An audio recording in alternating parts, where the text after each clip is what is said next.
শামসাদ মির্জা আসতে চলেছেন এবং এদের যে গোপন গতিবিধি সেটাও কিন্তু কোনোভাবে প্রেসকে জানানো হবে না। এছাড়াও যে বিষয়টা উদ্বেগের কারণ হয়ে দাঁড়িয়েছে ভারতের, প্রাথমিকভাবে যে তথ্য উঠে আসছে আরও একটা, যে পাকিস্তানের একটা সশস্ত্র সামরিক বাহিনীর দল, সেনার দল, তারা কিন্তু আসতে চলেছেন 27 অক্টোবর। 27 অক্টোবর তারা আসবেন এবং সেইখানে chief of defence general staff Shamsur Rahman Mirza পাকিস্তানের তিনিও থাকবেন এবং তাদের অন্তর্নিহিত একটা মিটিং হবে এবং সেই মিটিংয়ে ঠিক হবে যে এক্স্যাক্টলি পাকিস্তান কীভাবে বাংলাদেশের ভূমি ব্যবহার করবে। এবং এইখানেই প্রশ্ন যে কেন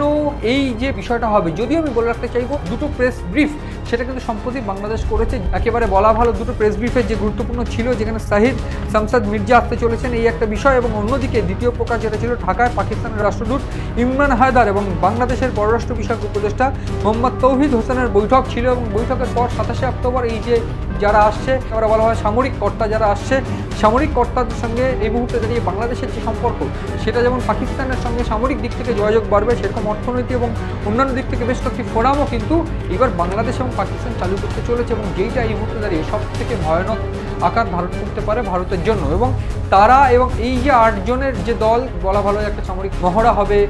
এক প্রকার